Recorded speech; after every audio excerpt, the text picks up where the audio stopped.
ಗ್ರಾಮ ಪಂಚಾಯಿತಿಯ ಲೆಕ್ಕಾಚಾರಗಳಲ್ಲಿ ಪತ್ನಿಯ ಬದಲಿಗೆ ಪತಿಯ ರಾಯಭಾರಿ. ಗ್ರಾಮ ಪಂಚಾಯಿತಿ ಅಧ್ಯಕ್ಷರಾಗಿ ಪತ್ನಿ ಆಯ್ಕೆ, ಆಡಳಿತ ಮಾಡುವುದು ಪತಿ.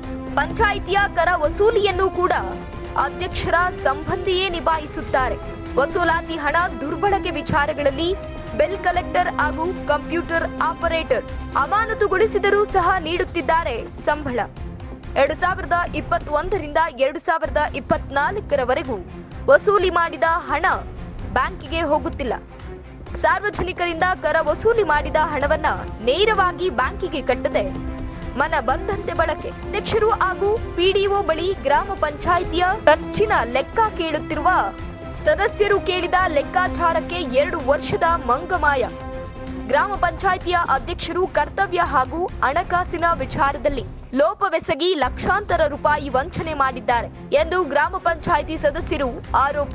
ಈಗ ಇರುವ ಪಿಡಿಒ ಅವರನ್ನ ಅಧ್ಯಕ್ಷರನ್ನ ಸದಸ್ಯರ ಸಭೆಯಲ್ಲಿ ಲೆಕ್ಕದ ಮಾಹಿತಿ ಕೇಳಿದರೆ 2 ವರ್ಷದ ಬಿಲ್ಲುಗಳ ಪುಸ್ತಕವೇ ಕಳೆದು ಹೋಗಿದೆ ಎಂದು ಉಡಾಫೆ ಉತ್ತರ ಹೇಳುತ್ತಾರೆ ಎಂದು ಸದಸ್ಯರು ಆರೋಪ ಮಾಡಿರುವ ಘಟನೆ ಕೋಟಗೆರೆ ತಾಲೂಕಿನ ಅಕ್ಕಿರಾಂಪುರ ಗ್ರಾಮ ಪಂಚಾಯಿತಿ ವ್ಯಾಪ್ತಿಯಲ್ಲಿ ನಡೆದಿದೆ.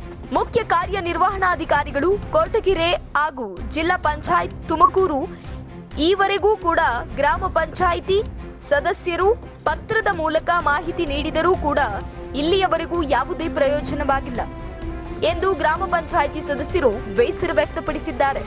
ಗ್ರಾಮ ಪಂಚಾಯಿತಿಯ ಪ್ರತಿ ಸಭೆಯಲ್ಲಿ ಸದಸ್ಯರು ಬೇಸರ ವ್ಯಕ್ತಪಡಿಸಿ ಗೈರು ಹಾಜರಾಗುತ್ತಿದ್ದಾರೆ. ಸಂಬಂಧಪಟ್ಟ ಅಧಿಕಾರಿಗಳು ಈಗಲಾದರೂ ಎಚ್ಚೆತ್ತುಕೊಂಡು ಎಲ್ಲವನ್ನ ಸರಿ ಮಾಡುತ್ತಾರೆಯೇ ಕಾದು ನೋಡಬೇಕಿದೆ. ಟೆಂಡರ್ ಆದ ಅಂಗಡಿಗಳ ಅವಧಿ ಮುಗಿದರೂ ಕೂಡ ಮರು ಟೆಂಡರ್ ಮಾಡದೆ ಅದರಿಂದ ಬರುವ ಹಣ ಎಲ್ಲಿ ಹೋಗುತ್ತಿದೆ, ಯಾರು ವಸೂಲಿ ಮಾಡುತ್ತಿದ್ದಾರೆ ಎನ್ನುವುದೇ ನಿಗೂಢವಾಗಿದೆ. ಆದ್ದರಿಂದ ದಯಮಾಡಿ ಸಂಬಂಧಪಟ್ಟ ಅಧಿಕಾರಿಗಳು ಸೂಕ್ತ ಕ್ರಮಗಳನ್ನ ತೆಗೆದುಕೊಂಡು ಗ್ರಾಮ ಪಂಚಾಯಿತಿ ಸದಸ್ಯರಿಗೆ ಸಾರ್ವಜನಿಕರ ಕೆಲಸಗಳನ್ನ ಮಾಡಲು ಅನುವು ಮಾಡಿಕೊಡಬೇಕು ಎಂದು ಕೇಳಿಕೊಳ್ಳುತ್ತಿದ್ದೇವೆ ಎಂದು ಸದಸ್ಯರು ಬೇಸರ ವ್ಯಕ್ತಪಡಿಸಿದರು. ನಮ್ಮ ಗ್ರಾಮ ಪಂಚಾಯಿತಿ ಅಧ್ಯಕ್ಷರು ಆಂಜನಮ್ಮ ಅವರ ಅಧ್ಯಕ್ಷತೆಯಲ್ಲಿ ನಮಗೆ ಸಾಮಾನ್ಯ ಸಭೆ ಬೆಳಗ್ಗೆ 11 ಗಂಟೆಗೆ ಕರೆದಿದ್ದಾರೆ. ಇದರಲ್ಲಿ ಕರ್ತವ್ಯ ಲೋಪ ಎಸಗುತ್ತಿರುವ ಗ್ರಾಮ ಪಂಚಾಯತ್ ಸಿಬ್ಬಂದಿ ಮೇಲೆ ಕ್ರಮ ತೆಗೆದುಕೊಳ್ಳುವ ಬಗ್ಗೆ ಅಂತೇಳಿ ಒಂದು ಸಬ್ಜೆಕ್ಟು ಅವರೇ ತಂದುಕೊಟ್ಟವ್ರೆ. ಇದರಲ್ಲಿ ಸಬ್ಜೆಕ್ಟಲ್ಲಿ ತಂದವ್ರೆ. ನಮಗೆ ಈಗ 2 ತಿಂಗಳಿಂದ ಸುಮಾರು 2 ತಿಂಗಳಿಂದ ನಮಗೆ ಕಂಪ್ಯೂಟರ್ ಆಪ್ರೇಟರ್ ಇಲ್ಲ. ಇಲ್ಲಿ ಮಂಜುನಾಥ್ ಅವನು ಸರಿಯಾಗಿ ಮಾಡ್ತಾ ಇಲ್ಲ. ಅವ್ರ ಬಗ್ಗೆ ಏನು ಪಿಡಿಒ ಆಗಲಿ ಅವ್ರ ಅಧಿಕಾರಿಗಳಾಗಲಿ ಮೇಲೆ ಅಧಿಕಾರಿಗಳು ಯಾವುದೇ ಕ್ರಮ ತೆಗೆದುಕೊಂಡಿಲ್ಲ. ಮತ್ತು ಇವಾಗ ನಮಗೆ ಇವರು ಪಿಡಿಒ ಏನು ಹೇಳ್ತಾರೆ ಅಂದರೆ ನಮಗೆ ರಸೀದಿ ಬುಕ್ಕು ಯಾವ ನಮ್ಮ ಬಾಡಿ ಬಂದಾಗಿಂದ 2020-21ನೇ ಸಾಲಿಂದ ನಮಗೆ ಅವಾಗಿನ ಆನ್ಲೈನ್ ಪೇಮೆಂಟ್ ಇರಲಿಲ್ಲ. ರಸೀದಿ ಬುಕ್ಕು ಮ್ಯಾನ್ಯಲ್ ರಸೀದಿ ಬುಕ್ಕು ನಮಗೆ ಕೊಡ್ರಿ ಅದು ತೋರಿಸ್ರಿ ಅಂತಂದರೆ ನಮಗೆ ರಸೀದಿ ಬುಕ್ ಯಾವುದೇ ಥರದ್ದು ನಮಗೆ ಇದನ್ನು ತೋರಿಸ್ತಿಲ್ಲ. ಅವರು ಕಳೆದೋಗವೆ ಅಂತ ಹೇಳ್ತಾರೆ. ಕಳೆದೋಗಿರೋದಕ್ಕೆ ಜವಾಬ್ದಾರಿ ಯಾರು ಅಂದರೆ ನಾವು ಬರ್ಕೊಡ್ಬೇಕಂತೀವಿ. ನಾವು ಸದಸ್ಯರಾಗಿ ಪಂಚಾಯತಿ ಸಾಮಾನ್ಯ ಸಭೆನಾಗೆ ಪಿಡಿಒ ಕೇಳಿದ್ರೆ ಇದನ್ನು ಕೊಡಿ, ರಸೀದಿ ಬುಕ್ ತರ್ರಿ, ನಿಮಗೆ ರೆಮಿಟೆನ್ಸ್ ಬುಕ್ ಕೊಡ್ರಿ, ಡೇ ಬುಕ್ ತೋರಿಸ್ರಿ ಅಂತ ನಮ್ಗೆ ಯಾವುದೇ ಥರ ಲೆಕ್ಕ ತೋರಿಸಲ್ಲ. ಹಂಗಾಗಿ ನಾವು ಇವಾಗ ಇವರು ಕೇಳಿದ್ದಕ್ಕೆ ಏನು ಹೇಳ್ತಾರೆ, ನಿಮ್ಗೆ ಬರ್ಕೊಡ್ರಿ, ನಮಗೆ ಯಾವ ರಸೀದಿ ಬುಕ್ಕು ಕಳೆದೋಗೈತೆ ನಂಬರ್ ಹಾಕಿ ಬರ್ಕೊಡ್ರಿ ಅಂತಾರೆ. ನಮಗೆ ನಂಬರ್ ಹಾಕಿ ಬರ್ಕೊಡೋಕ್ಕೆ ನಾನು ಬಿಲ್ ಕಲೆಕ್ಟರ್ ಅಲ್ಲ, ನಾನು ಸದಸ್ಯ. ನಾನು ಲೆಕ್ಕ ಕೇಳಿದಾಗ ಕೊಡಬೇಕಾಗಿರೋದು ಅಧಿಕಾರಿಗಳು ಪಿಡಿಒ ಯಾರಿಗೆ ಕೇಳಬೇಕು, ಬಿಲ್ ಕಲೆಕ್ಟರ್ ಕೇಳಬೇಕು, ಇಲ್ಲ ಹಳೆ ಪಿಡಿಒ ಹತ್ರ ಚಾರ್ಜ್ ತಗೊಂಡಿದ್ದಾಗ ಕೇಳಬೇಕು. ಇವ್ರು ನಮಗೆ ಲೆಕ್ಕ ಕೊಡ್ರಿ ಅಂತ ಹೇಳ್ತಾರೆ. ಇವ ಮೇಡಮ್ ಅವ್ರಿಗೂ ಕಂಪ್ಲೇಂಟ್ ಕೊಟ್ಟೈತೆ. ಆಮೇಲೆ CS ಕೂಡ ಕಾಪಿ ಕೊಟ್ಟೈತೆ. ಎಲ್ಲ ಗ್ರಾಮ ಪಂಚಾಯತ್ ಸದಸ್ಯರು 17 ಜನನೂ ಸೈನ್ ಹಾಕಿ ನಾವು ಎಲ್ಲ ಥರದ್ದು ನಾನು ಡಾಕ್ಯುಮೆಂಟ್ಸ್ ಕೊಡ್ತೀನಿ. ಅದಕ್ಕೆ ಎಲ್ಲ ಮೆಂಬರ್ಗಳು ಸೈನ್ ಹಾಕಿ ಇದಕ್ಕೆ ತನಿಖೆ ಮಾಡಬೇಕು ಇದಕ್ಕೆ ಅಂತ ಹೇಳ್ಕೊಟ್ರು ಯಾವುದೇ ತನಿಖೆ ಮಾಡಿಲ್ಲ. ಆಮೇಲೆ ಬಿಲ್ ಕಲೆಕ್ಟ್ ಇವರು ಸೆಕ್ರೆಟರಿಗಳಾಗಲಿ ಪಿಡಿಒ ಆಗಲಿ ಇಲ್ಲಿ ಏನೂ ರೆಜುಲೇಷನ್ ಬುಕ್ಕು ಬರೆಯಲ್ಲ. ನಮ್ಮ ಮುಂದೆ ಅಟೆಂಡೆನ್ಸ್ ಬುಕ್ಕಿಗೆ ಸೈನ್ ಹಾಕ್ತಾರೆ. ಎಲ್ಲ ವಿದ್ಯಾವಂತರು ಇರಲ್ಲ ಮೆಂಬರ್ಗಳು. ಅಟೆಂಡೆನ್ಸ್ ಬುಕ್ಕಿಗೆ ಸೈನ್ ಹಾಕ್ಸ್ಕೊಂತಾರೆ. ಅವ್ರಿಗೇನು ಬೇಕು ಅವ್ರು ಮನೆಗೆ ಬರ್ಕೊಂಬರ್ತಾರೆ. ಖಾಲಿದಕ್ಕೆ ಹಾಕ್ಸ್ಕೊಂತಾರೆ ಅಟೆಂಡೆನ್ಸ್ ಬುಕ್ಕಿಗೆ. ಆಮೇಲೆ ರೆಜುಲೇಷನ್ ಬುಕ್ ಇಲ್ಲಿ ಬರೀತಿಲ್ಲ. ಇವಾಗ ನೀವು ಬಿಲ್ ಬುಕ್ ಇಲ್ಲ ಅಂತ ಹೇಳ್ತಾರೆ ಆರೋಪ. ಒಂದು ಅಲ್ಲ ಕೇಳ್ತಾ ಇದ್ದೀನಿ. ನನಗೆ ಚಾರ್ಜಲ್ಲಿ ಕೊಟ್ಟಿಲ್ಲ. ನಾನು ಮೇಲಾಧಿಕಾರಿ ಯಾರು ಕೊಟ್ಟಿಲ್ಲ ಸರ್ ಚಾರ್ಜಲ್ಲಿ ನಿಮ್ಗೆ ಯಾರು ಕೊಟ್ಟಿಲ್ಲ? ಹಿಂದಿನ ಪಿಡಿಒರು ಕೊಟ್ಟಿಲ್ಲ. ಅವರು ಹಿಂದಿನ ಕೂಡ ಅವ್ರಿಗೆ ಕೊಟ್ಟಿಲ್ಲ. ರಮೇಶ್ ಅಂತ ಕೊಟ್ಟಿದ್ದಾರೆ. ಅವರು ಬಿಲ್ ಬುಕ್ಗಳು ಕೊಟ್ಟಿಲ್ಲ. ಇವರು 21-22 ಸಾಲಿಂದು ಹಾಜರುಪಡಿಸಿದ್ರು. ಅದಿಲ್ಲ ನನ್ನ ಕಡೆ. ನಾನು ಮೇಲಾಧಿಕಾರಿಗೆ ಬರೋದು ಹಾಜರುಪಡಿಸ್ತೀನಿ. ಮೆಂಬರ್ಗಳಿಗೆ ನೀವು ಒಂದು ರಿಕ್ವೆಷನ್ ಕೊಡಿ, ಅದಕ್ಕೆ ಅದ್ರ ಬಗ್ಗೆ ಕಂಪ್ಲೇಂಟ್ ಕೊಡಿ ಅಂತ ಕೇಳ್ತೀರಂತಲ್ಲ ನೀವು? ಟ್ಯೂಷನ್ ಅಂತಂದರೆ ಯಾವ ಶಾಲೆಯಿಂದ ಅಂತ ಈಗ ಯಾವುದೋ ಒಂದು ಕೇಳ್ತಿರೋ ದಾಖಲಾತಿ ಯಾವುದೋ ಅಂತ ನಾವೀಗ ಆನ್ಲೈನ್ ಇರೋದು ಈಗ ರಸೀದಿ ಬುಕ್ ಯಾವುದೂ ಇಲ್ಲ 2 ಇಯರ್ಸಿಂದ ಲಾಸ್ಟ್ ಇಯರಿಂದ ಇರೋದು ರಸೀದಿ ಬುಕ್ ಯಾವುದೂ ಇಲ್ಲ ಎಲ್ಲ ಆನ್ಲೈನ್ ಇರೋದ್ರಿಂದ ಅದು ರದ್ದು ಮಾಡೋಕ್ಕೋಲ್ಲ ಏನು ಮಾಡೋದು ಅಲ್ಲ ಇದು ಮೆಂಬರ್ಗಳಾದರೂ ಅವರು ರಿಕ್ವೆಷನೇ ಕೊಡಬೇಕಾ ಅದಕ್ಕೆ ದೂರೇ ಕೊಡಬೇಕಾ ಅದನ್ನೇ ರೆಸಲ್ಯೂಷನ್ ಮಾಡಿ ಯಾವುದು ಮಿಸ್ ಆಗೈತೆ ವಿವೋ ಮೇಡಮ್ ಅವ್ರಿಗೆ ಕಳಿಸಿದ್ರೆ ನಾವು ರಿಪೋರ್ಟ್ ಹಾಕಂತ ಹೇಳಿದ್ರು ಮನೆ ಕಾರಣದಿಂದ ರಿಪೋರ್ಟ್ ಹಾಕೋದಕ್ಕೆ ನಾನು ಕ್ರಮ ಕೇಳ್ತೀನಿ. ಕಂಪ್ಯೂಟರ್ ಆಪರೇಟರ್ ಯಾಕೆ ಸರ್ ಅದು ಸಮಸ್ಯೆ ಆಗಿದೆ? ಅದು ಅದ್ರ ಬಗ್ಗೆ ನೋಡಿ ಜಾರಿ ಮಾಡಿದ್ದೀವಿ. ಲಾಸ್ಟ್ 2 ಮಂತ್ಸಿಂದ ಅವ್ನು ಬರ್ತಾ ಇಲ್ಲ. ಯಾಕೆ ಸರ್ ಕಾರಣ ನಾವು ಇದಕ್ಕೆ ನ್ಯೂ ಬ್ಯಾಂಕ್ ಅಂತ ರಿಲೀವ್ ಮಾಡಿದ್ದೀವಿ. ಆಮೇಲೆ ಮೇ 18 ರಿಲೀವ್ ಮಾಡಿದ್ದೀವಿ. ಒಳ್ಳೆ ವಾಪಸ್ ಇಲ್ಲಿವರೆಗೆ ಬಂದಿಲ್ಲ. ಮತ್ತೆ ನೋಡಿ ಜಾರಿ ಮಾಡಿದ್ವಿ. ಅಲ್ಲಿನೂ ಕೂಡ ಕರ್ತವ್ಯ 2 ಸರಿ ನೋಟಿಸ್ ಹಾಕಿದ್ವಿ ಸರ್. 4 ಸರಿ ನೋಟಿಸ್ ಕೊಟ್ಟಿದ್ದೀವಿ. ಅದಕ್ಕೆ ಇವತ್ತು ಅಜೆಂಡ ತಂದಿದ್ದೀವಿ. ಅವನೇನು ಕರ್ತವ್ಯ ಲೋಪ ಮಾಡಿದ್ರೆ ಅದೇನೋ ಸಭೆ ತೀರ್ಮಾನ ಇನ್ನೂ ಮೀಟಿಂಗ್ ನಡೀತಾ ಇದೆ. ಸಭೆ ಏನು ತೀರ್ಮಾನಕ್ಕೆ ಹೋದಾಗ ಬರೀತೀವಿ ಅಷ್ಟೇ. NRIದಲ್ಲಿ ಸಮಸ್ಯೆ ಆಗ್ತಾ ಇದೆ ಅಂತಲ್ಲ, ಹಗರಣಗಳಾಗಿದೆ ಅಂತಲ್ಲ. ಅಂದರೆ ಟೆಕ್ನಿಕಲ್ ಪ್ರಾಬ್ಲಮ್. ಆ ದುಡ್ಡು ಅವ್ರಿಗೆ ಬಿದ್ದಿಲ್ಲ, ಅದು ಇದು ಮಾಡ್ಬೇಕು ಅಂತ ಹೇಳಿದ್ದಾರೆ ಸರ್. ಅದು ಕೊಟ್ಟರೆ ಅದು ಚೆಕ್ ಮಾಡಿ ಹೆಸರು ಅವ್ರದ್ದೇ ಐತೆ, ಬಟ್ ಅಮೌಂಟಿಗೆ ಜಮಾ ಆಗಿಲ್ಲ ಅಂತ ಅವ್ರ ಅಕೌಂಟಿಗೆ ಬಿದ್ದಿಲ್ಲ. ಅದನ್ನು ನಾವು ಪರಿಶೀಲನೆ ಮಾಡಿ ಇದು ಮಾಡಿ ವ್ಯವಸ್ಥೆ ಮಾಡಿಕೊಡ್ತೀವಿ ಕರೆಕ್ಟಾಗಿ. ಪಂಚಾಯತಿಗಳಲ್ಲಿ ಯಾವುದೇ ಕೆಲಸ ಕಾರ್ಯಗಳು ಆಗ್ತಾ ಇಲ್ವ ಅಂತಲ್ಲ, ಹೆಂಗೆ ಸಾರ್ವಜನಿಕರು ಬಂದರೆ ಹೆಂಗೆ ಸರ್? ಎಲ್ಲ ಆಗ್ತಾ ಇದೆ, ಕೆಲಸ ಕಾರ್ಯಗಳು ಆಗ್ತಾ ಇದೆ. ನಮ್ಮದು 10ನೇ ಸ್ಥಾನದಲ್ಲಿ ಐತಿ. ಎನರ್ಜಿ ಒಳಗೆ ಇಡೀ ತಾಲೂಕಲ್ಲಿ 10ನೇ ಸ್ಥಾನದಲ್ಲಿ ಐತಿ. ಹಾಗಾಗಿ ಇವತ್ತಿನ ರಿಪೋರ್ಟ್ ತೆಗೆದುಕೊಂಡು ಚೆನ್ನಾಗಿದೆ. ಗ್ರಾಮ ಪಂಚಾಯತಿಯಲ್ಲಿ ಸಾರ್ವಜನಿಕರ ಕುಂದುಕೊರತೆಗಳು ಕೆಲಸಗಳೆಲ್ಲ ಆಗ್ತಾ ಇದೆ. ಸಾರ್ವಜನಿಕ ಕುಂದುಕೊರತೆ ಯುವ ಮೇಡಮ್ ಅವರೇ ಮೊನ್ನೆ ಕುಂದುಕೊರತೆ ಸರ್ವೆ ಮಾಡಿದ್ರು. ಅಲ್ಲೇ ಸ್ಪಾಟಲ್ಲೇ ಏನು ಸಮಸ್ಯೆ ಇದೆ ಮನೆಗಳು ಅವೆಲ್ಲ ಸ್ಪಾಟಲ್ಲೇ ಬಗೆಹರಿಸ್ಕೊಟ್ರು. ಒಂದು 3 ದಿನ ಟೈಮ್ ಕೊಟ್ಟರು. 3 ದಿನದಲ್ಲಿ ಅವೆಲ್ಲ ಬಗೆಹರಿಸಿದ್ವಿ ಮನೆಗಳ ಸಮಸ್ಯೆ. ಮತ್ತೆ ಯಾಕೆ ಸದಸ್ಯರು ಯಾಕೆ ಸರ್ ಅಷ್ಟೊಂದು ಆರೋಪ ಮಾಡ್ತಾರೆ?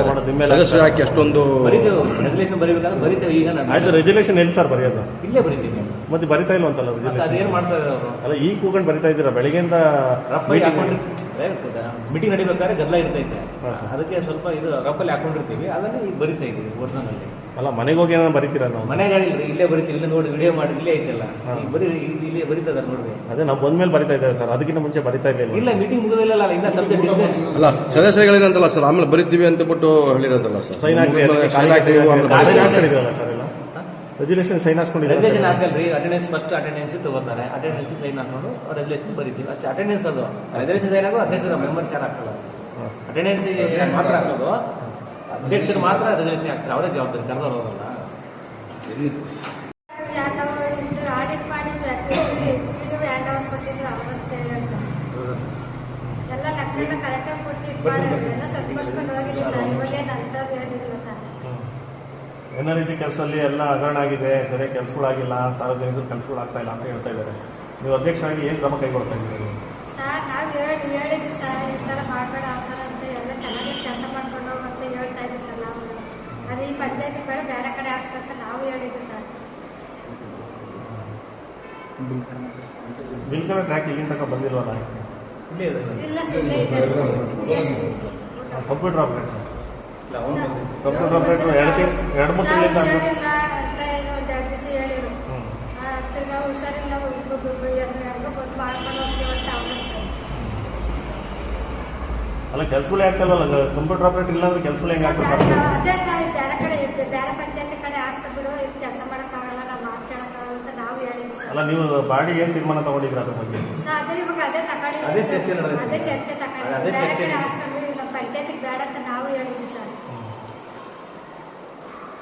24ನೇ ತಾರೀಕು ನಮ್ಮ ಗ್ರಾಮ ಪಂಚಾಯತಿ ಸಾಮಾನ್ಯ ಸಭೆ ಕರೆದಿದ್ರು. ಅದರಲ್ಲಿ ಕರ್ತವ್ಯ ಲೋಪ ಎಸಗುತ್ತಿರುವ ಗ್ರಾಮ ಪಂಚಾಯತಿ ಸಿಬ್ಬಂದಿ ಮೇಲೆ ಕ್ರಮ ಕೈಗೊಳ್ಳೋ ಬಗ್ಗೆ ಅಂತೇಳಿ ಅವರ ಅಜೆಂಡಾ ತಂದಿದ್ದಾರೆ. ಹೋದ ಸರಿ ನಾವು ಮೀಟಿಂಗ್ ಮಾಡಿ ಕ್ರಮ ತಗೊಂಡಿದ್ವಿ, ಯಾವುದೇ ರೀತಿ ಕ್ರಮ ಆಗಿಲ್ಲ. ನಮ್ಮ ಪ್ರೆಸ್ ರಿಪೋರ್ಟಲ್ಲೆಲ್ಲ ಒಂದು ಕ್ರಮ ಆಗಿಲ್ಲ. ಆದ್ದರಿಂದ ಈ ಪ್ರತಿಯೊಂದೂ ಇಲ್ಲಿ ತುಂಬ ಪ್ರಾಬ್ಲಮ್ ಆಗಿಬಿಟ್ಟಿದೆ. ಒಬ್ಬ ಕಂಪ್ಯೂಟರ್ ಆಪರೇಟರ್ ಆಗಲಿ 2 ತಿಂಗಳಿಂದ ರಜೆ ಆದರೆ ಯಾರೂ ರೆಸ್ಪಾನ್ಸ್ ಮಾಡ್ತಿಲ್ಲ, ಅಧಿಕಾರಿಗಳು ಕೇಳ್ತಾ ಇಲ್ಲ. NMRಗಳು ಅವ್ರ NMR ಇನ್ನೊಬ್ರಿಗೆ ಹಾಕಿರ್ತಾರೆ, ಇನ್ನೊಬ್ರು NMR ಮತ್ತೊಬ್ಬರು ಹಾಕಿರ್ತಾರೆ. ಬಡವರುಗಳಂತೂ ಒಂದು ಕಂತು NMR 20,000 ಬೀಳಂದ್ರೆ 2,000 ಬಿದ್ದರೆ ಇನ್ನು 15,000 ಬೇರೆ ಬೇರೆ ಅಕೌಂಟಿಗೆ ಬೀಳ್ತಾ ಇದೆ. ಆದ್ದರಿಂದ ಅಕ್ಕಿರಾಮಪುರ ವ್ಯಾಪ್ತಿಯಲ್ಲಿ ಏನೇನು ಐತೋ NRIG ದುಡ್ಡು ತುಂಬ ಫ್ರಾಡ್ ಆಗಿದೆ ಅಂತ ನನಗೆ ಅನ್ನಿಸ್ತದೆ, ಮೇಲ್ನಾಡಕ್ಕೆ ಅನ್ನಿಸ್ತದೆ.